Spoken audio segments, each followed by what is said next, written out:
Aryn is sitting watching this screening of Raiders of the Lost Ark. It's an Indiana Jones marathon, and they're not that interested, but God, their brother really wanted them to come with him, and it's really hard to say no sometimes when it comes to family, especially family that looks at you with very pleading eyes and offers to give you $20.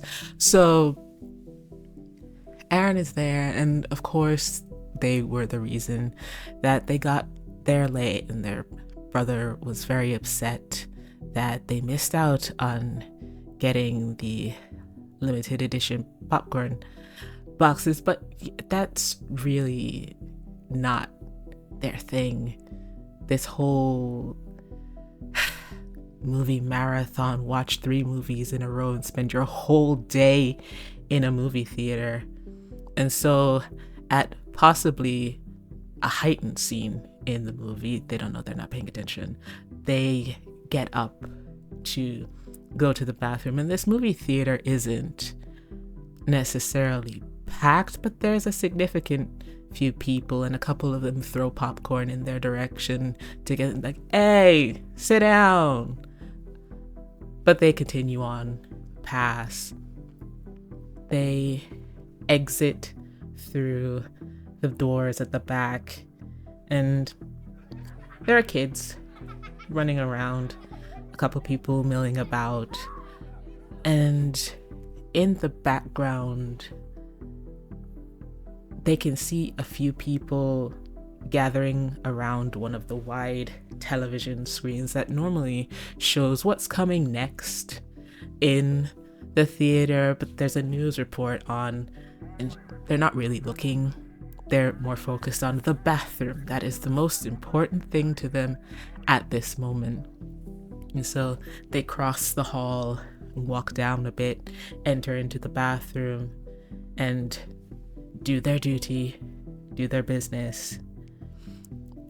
And they see the woman huddle in the corner when they go in, and when they come back out, they're still there.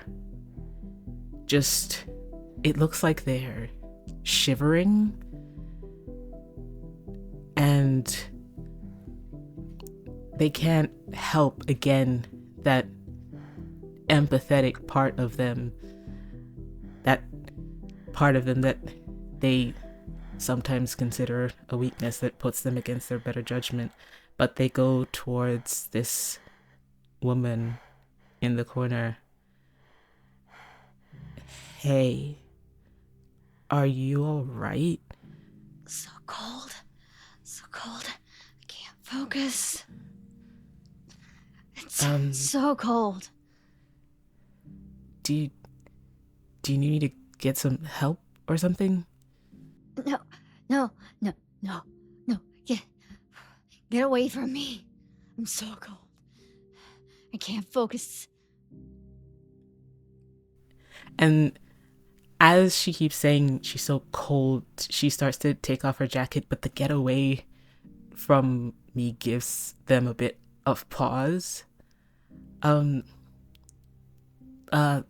Look, I'm gonna wrap this around you, and then I'm gonna call somebody, okay?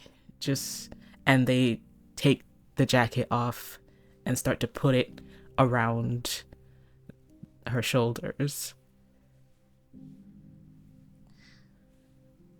This woman pulls the jacket close, and as you look closer, you can see that this woman has more fingers growing out of their hand than should be.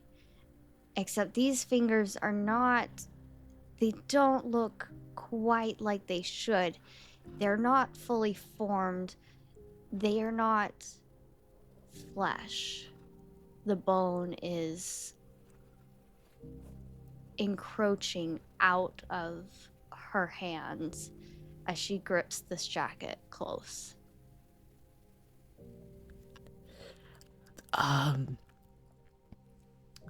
Yeah, I'm gonna, and Aryn just immediately starts backing away. They kind of hit into the row of sinks behind them because they aren't looking where they're going. You just stay right there, and I'll be right back.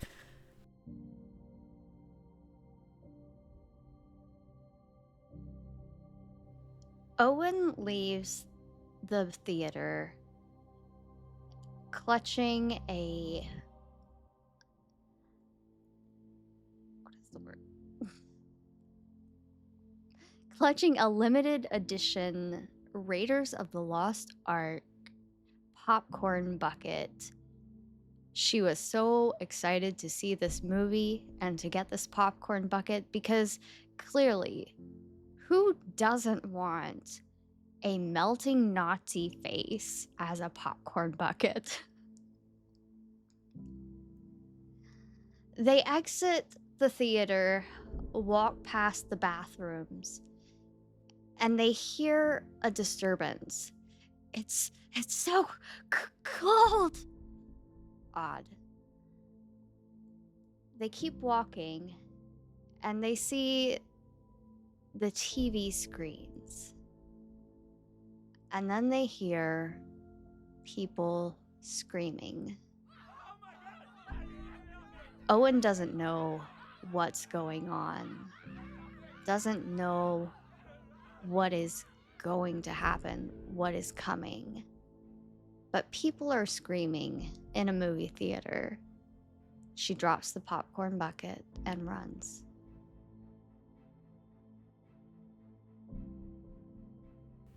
Aryn backs out, like pushes out of the bathroom, sees that things are starting to go a bit awry, starts to stride back towards the movie theater to get their brother so they can get out of here, sees the popcorn bucket on the ground and is about to go past it and just has this impulse to pick it up because whatever's happening right now, this might be the one thing that might make their brother happy. And they run back into the movie theater just as the world begins to descend into chaos.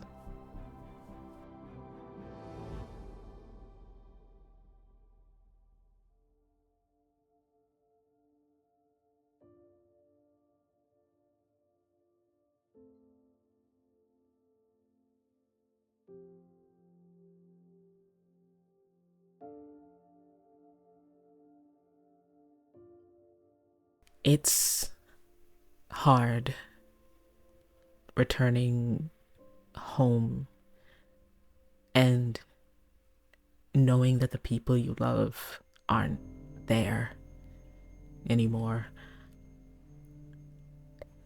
Aryn's brother runs ahead. He's only younger by a year or two, but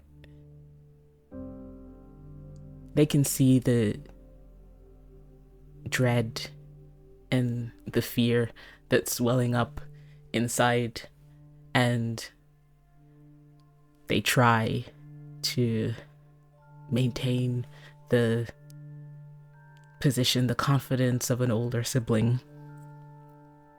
They're meant to take care of their little brother, and it's been a difficult week. These creatures, whatever they are, Aryn hasn't been able to get a clear view on one past that first one, and she looked like she was in the middle of some kind of change, but the snippets that they hear over the reports, it seems like they all look different and whatever change happens, it takes not long, but it long enough that you know that it's happening. And that's the part that terrifies them the most. To know that you're changing and to not be able to do anything about it. To have to succumb to this wave that these creatures let off. It's terrifying. And their brother calls them as they get to a house, and it's not their house, it's the house of Mrs. Johnston. Their house is a few doors up, but Mrs. Johnston was not old, in her 60s, and she would always have food for, the kids that would come by just on happenstance, little snacks to give out after school. At least that's how it was when they were young. They hadn't really been to see Mrs. Johnston past the cursory hello. And the street is quiet, the house is quiet.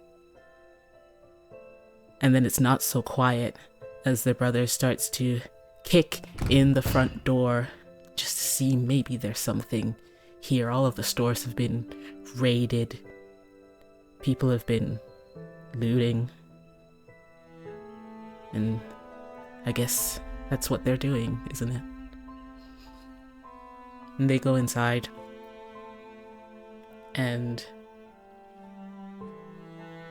their brother goes ahead into the kitchen, and Aryn can't bring themselves to look around much. It's a very comfortable looking home.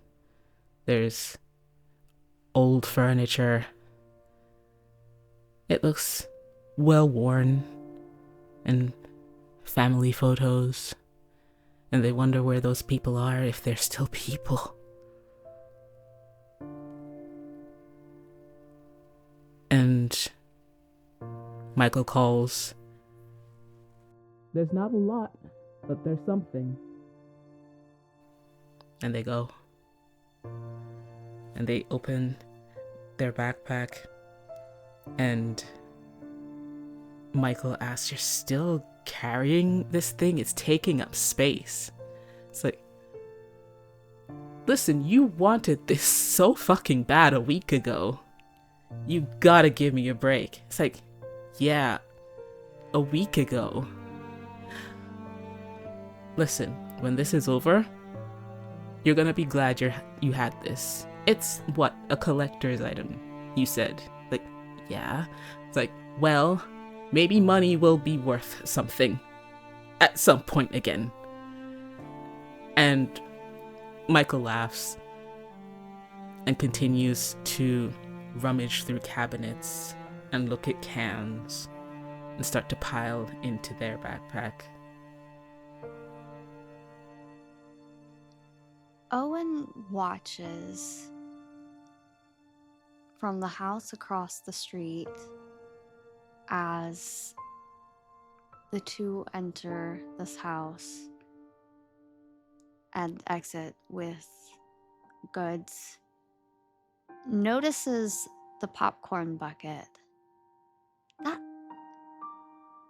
I think that was mine. Huh. She waits until they have left, and then she goes into the house. If they made it into this house, then it must be abandoned. She goes and sees that there's not much left, which that's to be expected.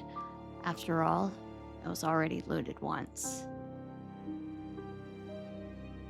But maybe she'll have better luck next door. She goes and she sees a light on. It's probably too risky, but she's so hungry. The ferry hasn't run in a few days. The stores are all out. They've been looted. They've been picked over. Anything left is not really worth eating. So she breaks a window, goes into the kitchen, and without looking through the house at all, she starts pulling cans into her jacket pockets, any kind of prepackaged goods. And then she notices the TV's on. Somebody's here. She hears heavy footsteps. But up on the top shelf is a box of Twinkies. And dang, if it hasn't been so long since she's just had a Twinkie. So she climbs. She reaches up, grabs that box of Twinkies, loses her footing, and falls. The footsteps get closer. She scrambles out of the window, just in time to see an angry face staring at her. This is a small neighborhood. It's probably time to leave. I think when that window breaks,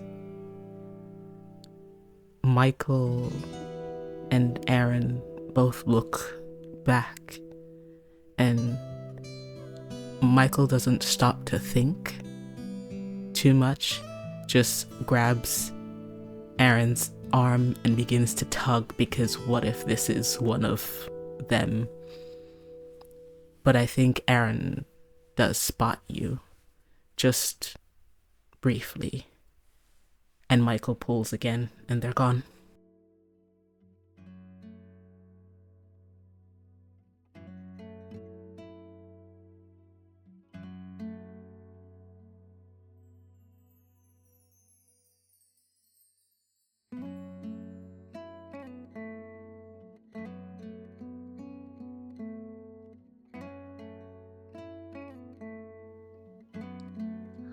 Owen climbs the stairs in the parking garage underneath the mall. It seems empty. Perhaps there's supplies. Perhaps there's people. It's eerily quiet as they reach the first floor. The floor where the offices are. Managerial, janitorial, accounting. These offices are empty.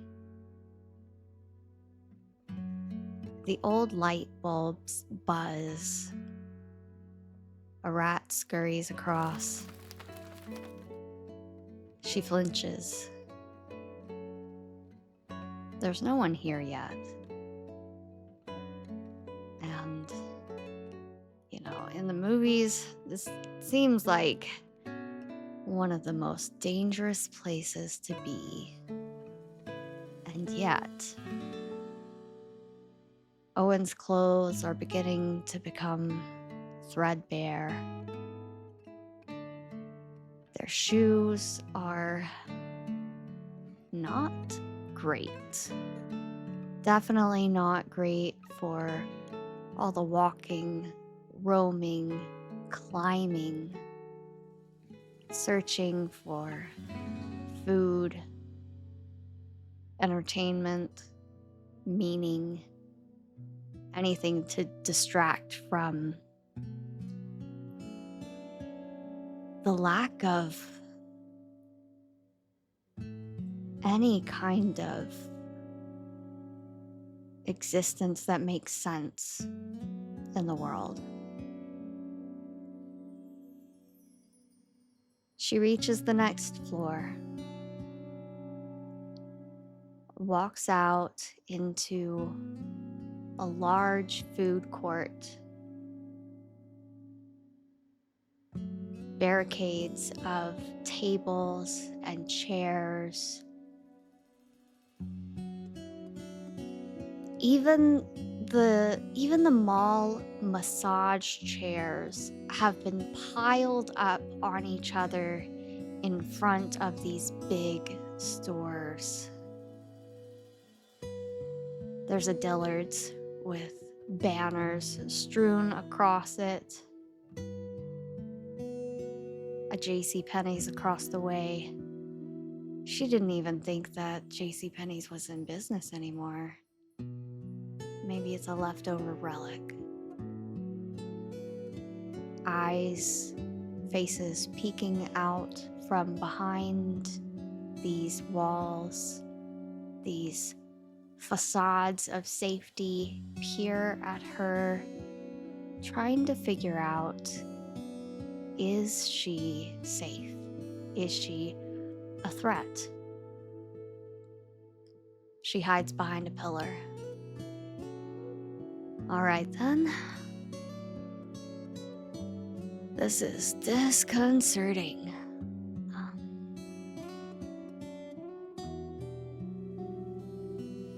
You know what?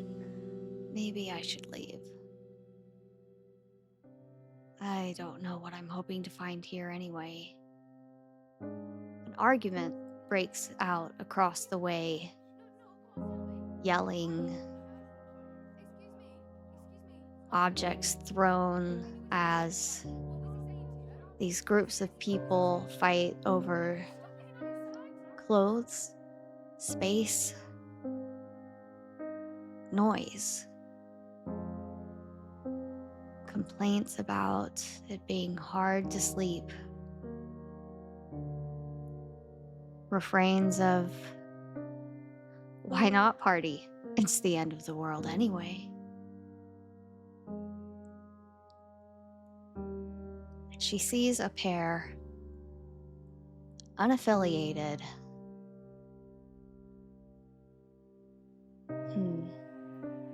Maybe it's time to say hello.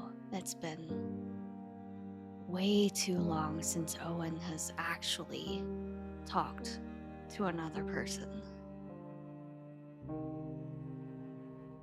Hi.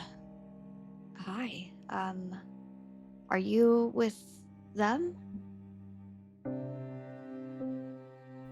Before Owen had got to them, while this loud argument was happening across the way between these two, a much smaller argument was happening. As Michael and Aryn had made their way into this mall, sleeping at first in an abandoned shoe store, and then making their way towards an upper level as one raider scout had come across them and invited them with a crossbow to their side of this little party. And it wasn't terrible. There wasn't that many people. No more than 20, but no less than 10. And the de facto leader of that side gave them some water and a bit of food And Aryn could see Michael get excited in the way that Michael gets excited about these things, some civilization, some connection, because traveling with your sibling for almost 2 weeks is a lot. Sometimes in the end of the world, you have each other, but if all you have is each other, it wears on you a little bit. And Aryn doesn't like it at all. Does not like this. And sees the others across the way. And why can't they just share this space? Why have these tensions arisen? It hasn't been that long. This can only get much worse if they stay. This is not a place for them to be. And Aryn is repeating that to Michael, who is just wanting some place to be with people. And they understand, but not here. It can't be here. And then someone speaks that's not Michael and not Aryn. And Aryn turns. Hi. No, we're not with anyone here except each other. Owen, you look familiar. I think I've seen you around. Back on the island? Oh, yeah. Yeah. Aryn. And Michael just raises a hand and says, Michael. Yeah, glad y'all got out, I guess. Yeah, you too.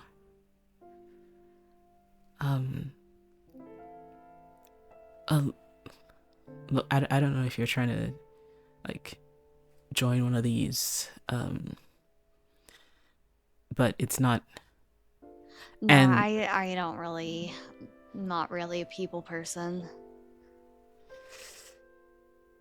yeah. Sounds like they're already arguing and infighting, and I want none of that. And Michael just shrugs a shoulder. It's just a temporary conflict thing. They're gonna calm down. We've been here for like a day, and they've done this like 2 times already, and then it's quiet for hours. Twice and already? And Aryn just Dang. sighs and nods. Yeah. We're not really thinking about staying here that much longer. And Michael cuts a side eye towards Aryn. Don't let my sibling influence any of your choices. They still carry around this. It's probably like a little actually grotesque thinking about the things that have been happening. It's like, and Aryn chimes back in again. You wanted it. You wanted it so bad. You yelled at me for 10 minutes. I counted 10 minutes about this thing. The popcorn bucket. Yeah, I got one at the theater. Couple weeks ago. Yeah, I dropped it. But yeah, no, I think it's pretty cool though. You dropped it? Yeah. There was some commotion. It was right about when everything went down. The news reports and stuff. And Aryn lifts this popcorn bucket almost like they're looking at it again for the first time, and on the bottom of it, there was a peculiar little scuff on the one that you got. It sort of just made a C curve and then spiraled off at the end, some kind of manufacturing error. Yeah. They gave it to you for a discount, and as they lift the bucket, you can see that same manufacturing error on the bottom of the bucket. I mean, oh dang, that's it. See that they gave me it for a discount because of the that little error scuff there. Small world, huh? yeah, real small. And then you hear the argument behind you begin to get louder as more people begin to exit from the JC Penney.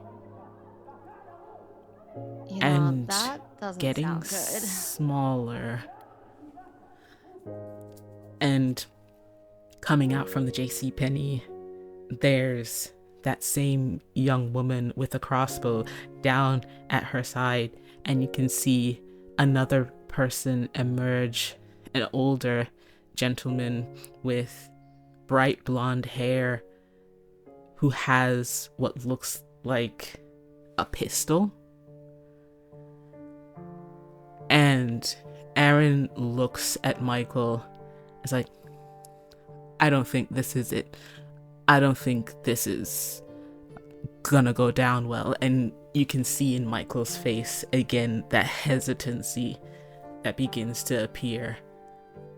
I don't. And Aryn holds the popcorn bucket for a moment, and then realizing it's yours, just sort of shoves it towards you into your chest. Thanks. That is not gonna go down well. There's like a can of soup in here and some saltine crackers. Just take this and go. Yeah. I left something in the hall. Didn't want anybody to pick it up off me. I better go get it. Good catch luck. You around. Yeah. Good luck as you hear the first gunshot get fired across the hall into the, what was the store that you said? Dillard's. Yeah.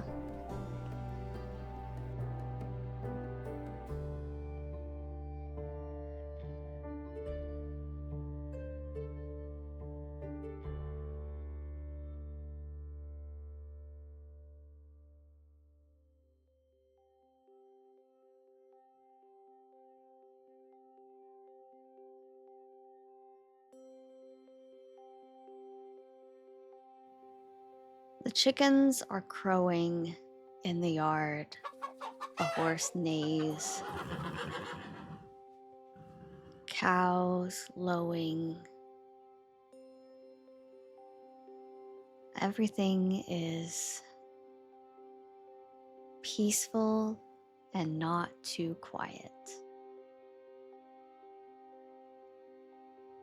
Owen and Aryn have finally had the most rest that they've probably had in the last few weeks. Michael is still asleep, snoring. Coffee is brewing on the kitchen counter. It almost seems like a normal farm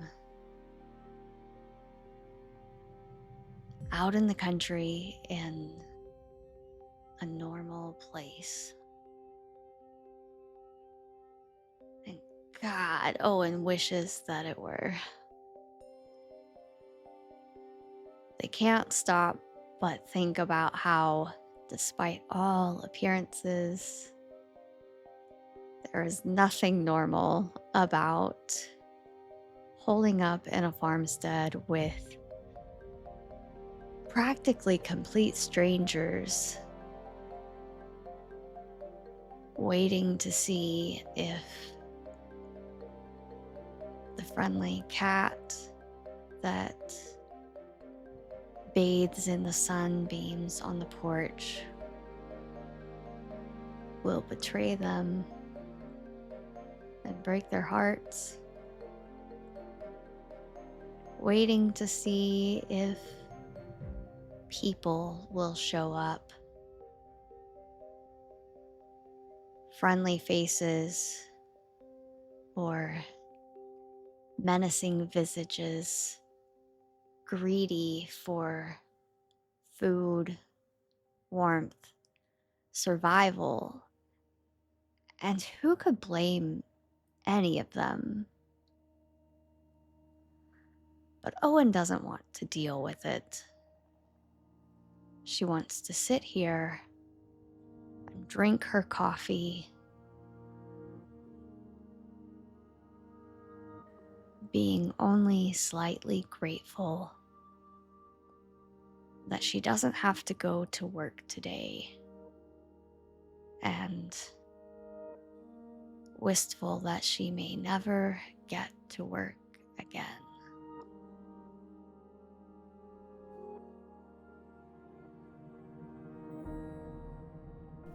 As they sit at this kitchen table, Aryn is fiddling with the stations on a small radio.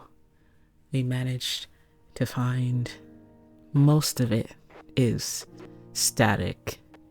Occasionally they pop by a station that sounds slightly evangelical and they just immediately switch it.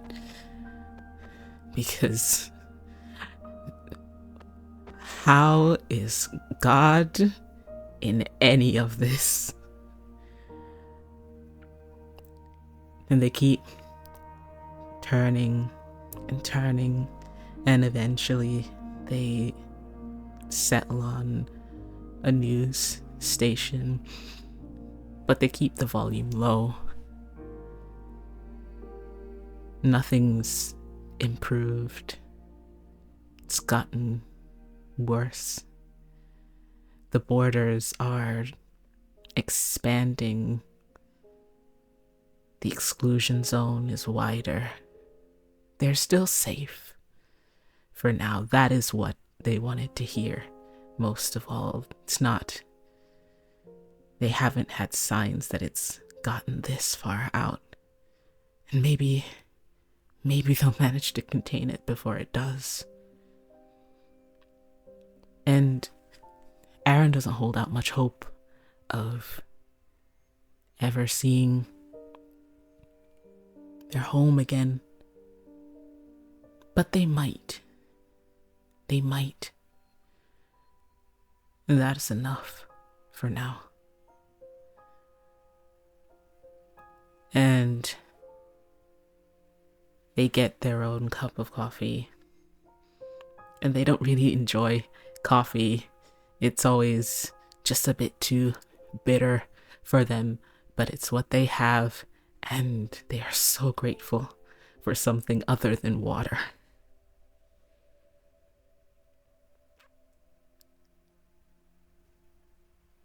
So,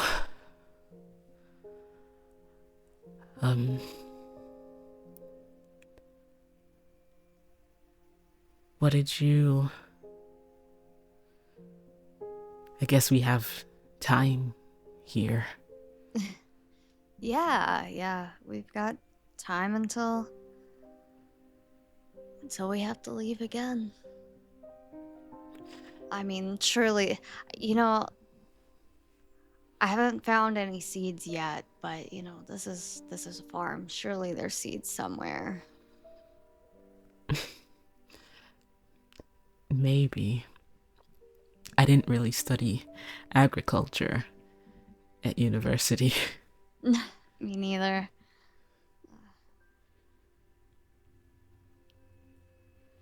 Accounting, but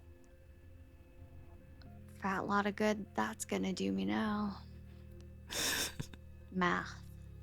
Yay. Well, maybe there's an almanac around here somewhere. That has to do with Oh, math, right? I mean, kind of. I mean, it's, basically a calendar. Could be useful. We can find some seeds. I keep thinking about it, though. I wonder why the farmer that used to live here left. I don't know. Well,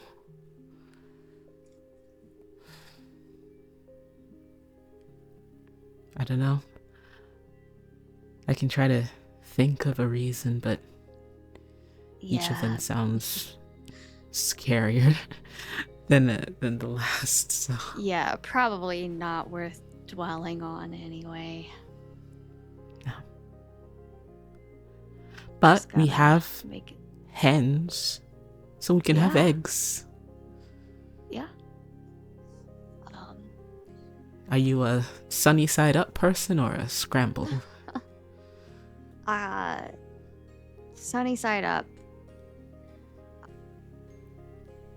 I like the yolks very runny. Oh, you're one of And those. if we get brave enough, we can make some chicken nuggets. But I don't want to deal with that just yet. Maybe we hold off on that for a little bit. Maybe when the eggs run dry. Yeah, no, that's a good plan.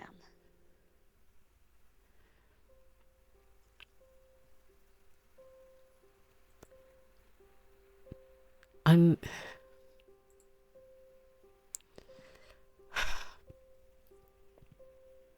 I'm I'm not gonna lie.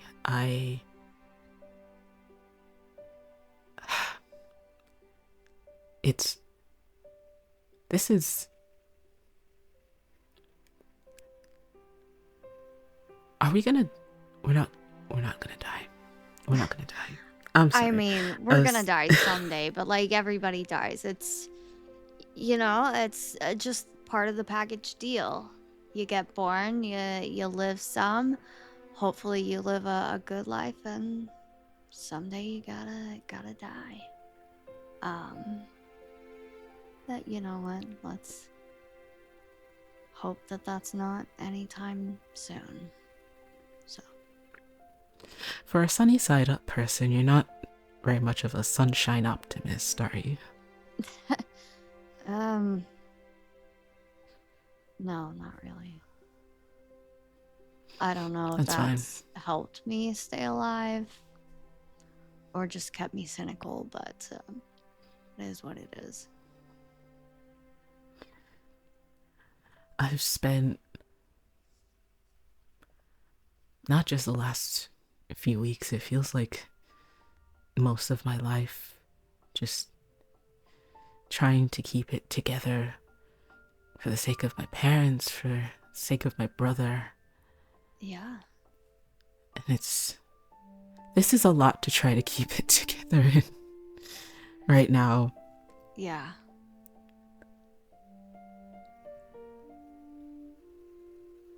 But I'm glad that we managed to meet you at least, and you don't try to lead us somewhere by gunpoint. Oh, yeah, no, I mean, theoretically, I know how to shoot a gun, but you know what? I haven't found any guns here on the place, so I haven't really had a chance to practice. Let's try and keep it that way. Maybe. I mean, I'd still like to find something that's, both of us remembered that this place existed, so I doubt we're gonna be the last people to remember about it. So. And I think as you say that, you hear footsteps from above the well-worn trod of booths as Michael begins to move through and make his way down. It's like, oh, Sleeping Beauty's awake, I guess. Yeah, maybe he'll have enough positivity for the both of us. I mean, he's not been doing too bad these days. Yeah. So. And you hear the footsteps stop. And then they take 2 more steps. And then it's just Aryn, Owen. Yeah? And Michael begins to trudge down the steps. I think we have company. Ah, dang it, I jinxed us. No, it was bound to happen. I guess weapons are hiding. Maybe they're friendly. Michael, did they look friendly? And Michael just shrugs, not really knowing what a friendly person looks like in the apocalypse anymore. Did they carry weapons? A couple of them, I think. One of them had like a well, I mean, from it looked like a long stick, but it could be anything. Yeah, okay. Shoes on. Um, put some necessities in your pockets. Just in case we need to book it. Do we? And Aryn looks at Michael, and then just puts like a comforting arm on his, again taking up the role of protector. It'll be fine. Maybe we greet them. Maybe okay. It won't be so bad, and maybe we work something out. Maybe we can give them supplies, maybe barter. Yeah, I don't know. Yeah. I mean, if they're friendly, then maybe we have a couple more hands to gather eggs. You're giving me the pessimism right now. And I understand and acknowledge it. I'm doing my best. All right. Maybe it'll be fine. Yeah. And I think you all prepare as best as you can, still taking hold of those necessities, shoes on, just in case. And the group of them, it looks to be about 5. And they're dressed much in the way that you are dressed, with what they have. Some of them look far dirtier than others. And 2 of them dispatch from this little group. They stop at the fence that leads towards the front door, and 2 of them approach. One of them comes to the door, the other one splits off, you can see, and is looking through the windows and spots Aryn. And Aryn gives a tentative wave and begins to make for the door, and then Michael stops them. It's like, maybe it's better if I, And Michael is a bit wider, broader than Aryn is. It's like, and Aryn backs off. Okay. And comes back to step towards you. And Michael opens the door. A burly man steps forward, gun at his hip. All right, friend. Step back. Show us the pantry. And Michael tries to smile. Look, we don't want trouble. Like, we're just here. We got here first. And if you want us to share some food with you, that's fine. But this is ours. Trouble's already here, friend. The end of the world has come, and you know what? We're gonna make it through it. And I'm sorry that you're here, and you know, you're gonna have to do your best, but me and my friends are coming in here, and we're gonna take everything we want.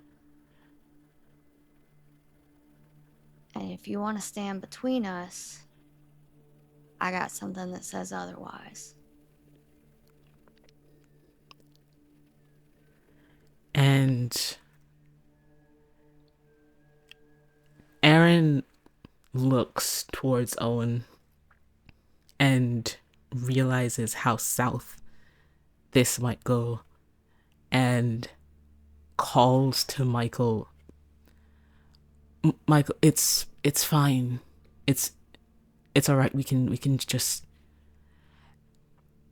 And Michael glances behind, and Owen, I think you see it because of the pessimism in you. Mm-hmm. Yeah. Michael's not prepared to back down from the security of this.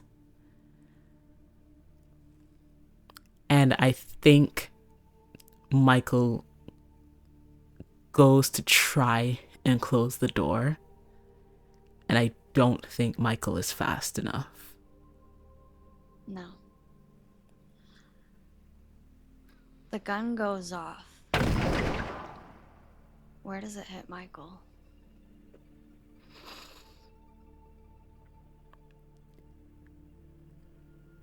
The blossom of red that emerges in his upper right chest,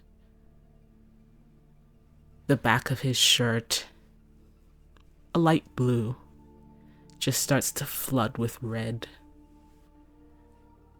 And the gunshot, the sound of it can't carry far enough because Aryn is just screaming. You hear screams. You don't know. You can't tell if you were screaming, if Michael is screaming. He's on the ground. His eyes are blank and glossy, and yet you hear his screams. Even though his face is so still, maybe it's your imagination. Owen might be screaming as well. You don't know. You hear the ringing of the gunshot and screams in your ears as the raider moves in. More follow. The jostle and the clanging of cans and boxes as they sweep everything off the pantry walls. They take the knives from the kitchen drawers. They take the first aid box from the drawer. They take clothes, they take blankets, towels. Time has slowed to a stop. And by the time you stop hearing screams and the ringing of that single gunshot, they're gone.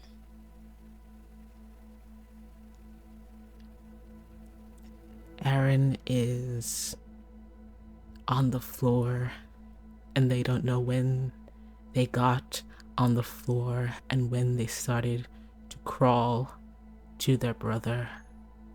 But they're there, and Michael is not moving. And they pick him up and cradle him to their chest, and the blood is everywhere on their hands. And they don't know what they're saying. They're saying something, they can hear their voice, but it makes no sense. And they're just begging and pleading. He's gone.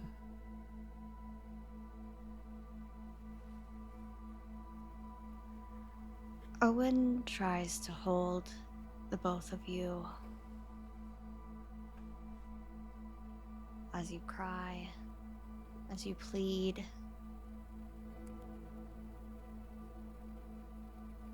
Owen knew that this day would come. Knew that something would happen.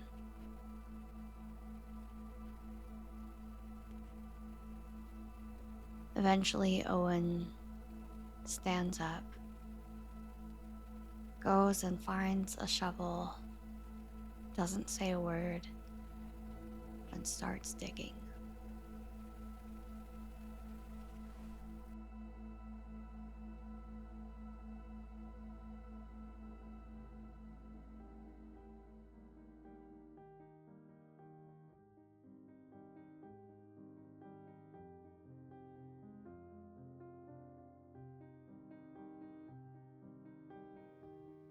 Owen trudges back toward the farmstead.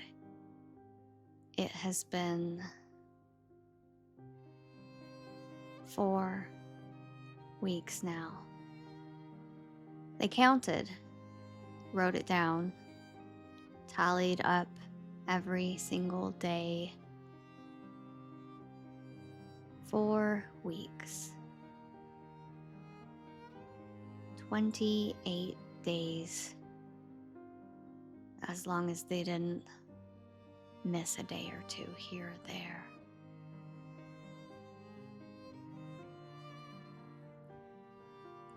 Owen thought they'd be farther away now.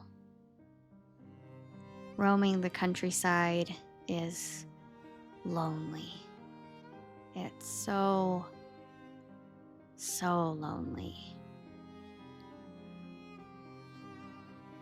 And yet, here they are again, trudging back, hoping to find the only friendly, hoping face that they've seen in this God-forsaken apocalypse.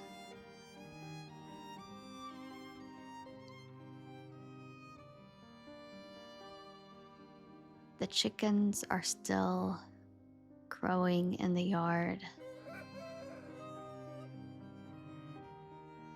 And Owen listens, wondering if they've always sounded so sad.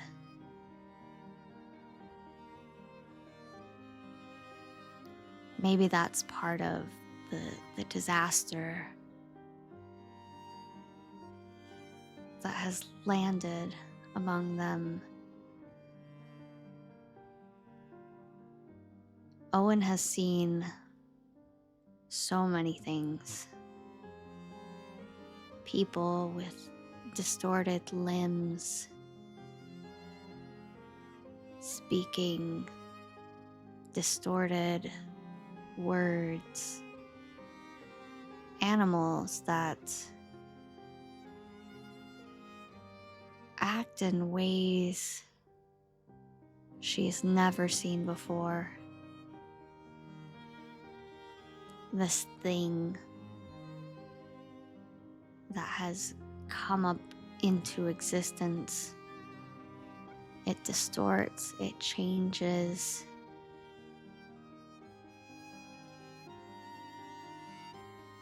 It is a terror. Something that sits and sits and sits until it grows. The farm is still peacefully not too quiet. The chickens sound as they always have. The cows with their familiar moos. Owen takes slower and slower steps. She is so lonely. And yet it's her own fault. Aryn didn't want to leave, but Owen couldn't stay. They said that it was because the farm wasn't safe anymore after the raiders.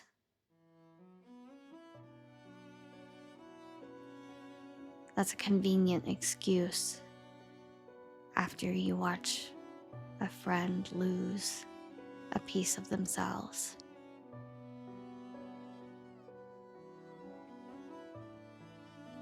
And Owen doesn't know if her friend is ready to see her again. Perhaps Owen's leaving was a betrayal. Perhaps she shouldn't have tried to come back. So, she pulls out the radio. Perhaps she can know. Perhaps she can hear an answer. Get a clear rejection or forgiveness if she dares hope. But she can't face that grief-stricken face, not without knowing. So she turns on the radio and presses the button. Aryn?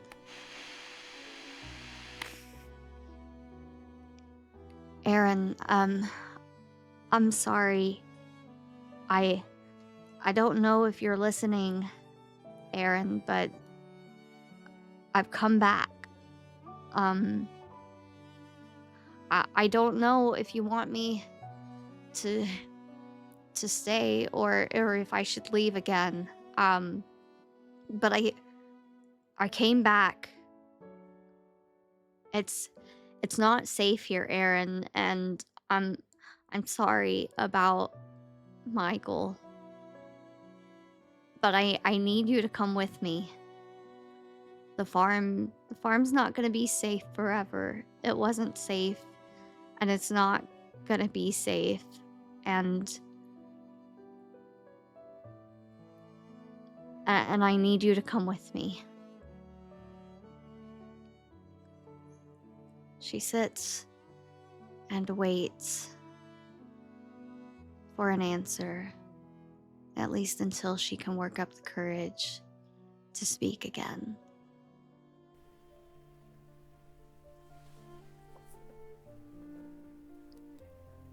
Aryn sits in the dirt beyond the fence. Her hands are covered in dark earth. They found seeds. They found things to plant. They don't necessarily know if they'll grow. They did not study agriculture, but they can try. And they take their little trowel and they dig a small hole and they put seeds in. And as they do, they say, "You know it's Mom's birthday next week, right?" What do you know? You never remember things like that. I had to put it in your calendar on your phone. Do you remember when she took us to the water park for the first time?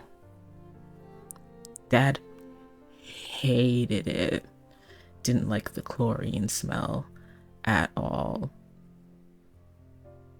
And you barely knew how to swim. So every time you came down that giant slide that you just loved going on over and over again, I always had to catch you. I always had to catch you. It was a good day, I think. I remember it being a good day.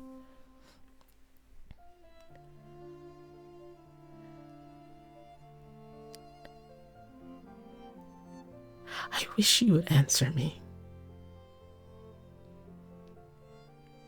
I wish you would say something. Aryn, I'm sorry.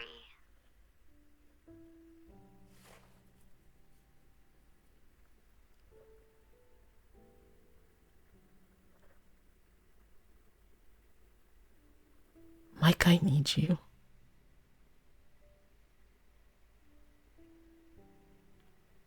Owen's...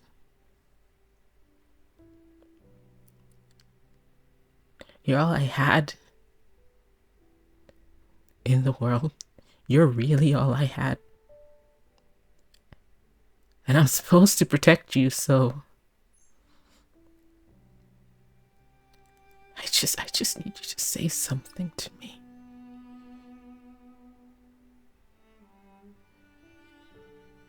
And Aryn looks down at their hands, and just for a second they are covered in red. And they stand up and shake it off, and it's just dirt again.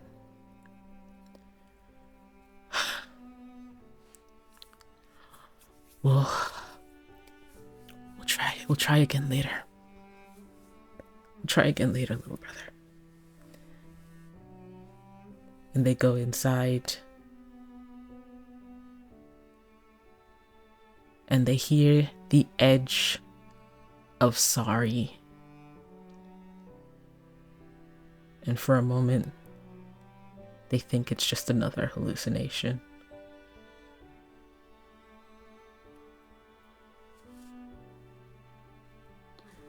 Owen reaches for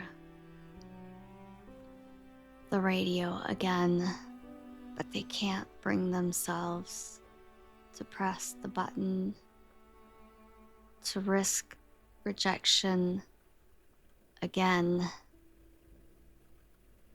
to risk judgment, to risk forgiveness that they feel they do not deserve.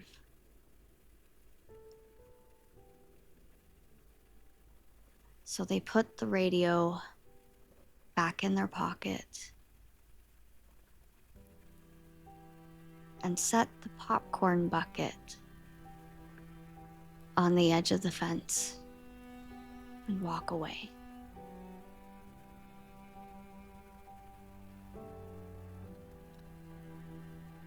Aryn approaches where that sound came from, back to the kitchen where the radio sits.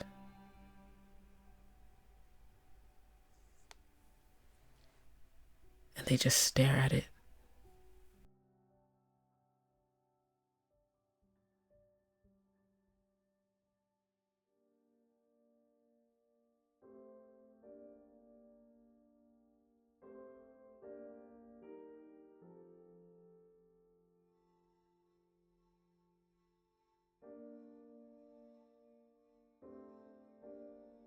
Two days After attempting communication with the radio, Owen finds themselves back at the farmhouse. Finds themselves back at the farmhouse is perhaps not the right phrasing, because Owen walked back, forcing themselves step after step after step. They hadn't even made it very far away from the farmhouse, past the fence, trying to get away from the guilt that they felt of leaving the first time after Michael died.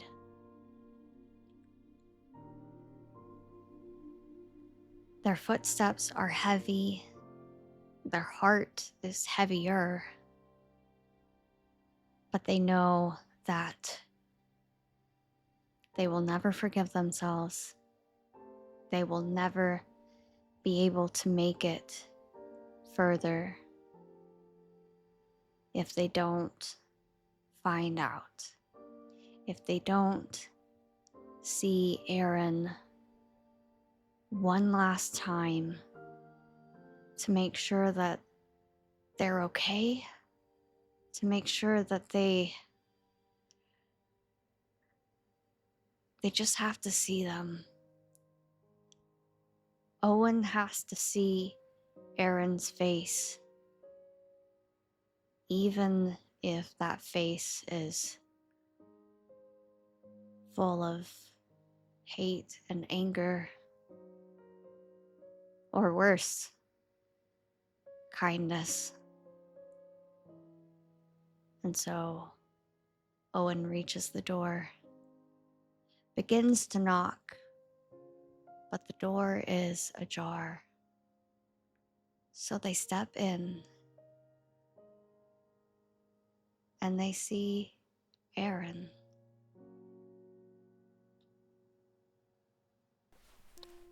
It's so cold. It's so cold. I can't feel it. It's so cold. It's so cold. Aryn. Oh God, no. Oh, no, I should have. Oh, Owen? I'll get you a blanket. Owen, Owen wait. takes. And Aryn is reaching for you, and you can see that their hands have doubled, and there are 4 hands reaching for you. Aryn, wait. Aryn, Owen, Aryn, Owen. Yes, I'm here. I'm here. Owen grabs a blanket from the couch.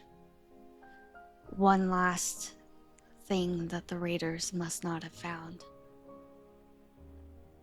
She sits down next to Aryn and wraps the blanket around you both. Aryn, I'm so sorry. Sorry. I'm so sorry. I'm sorry, it's cold. No, I'm sorry for leaving. You're here. Yeah. You're here. I'm here.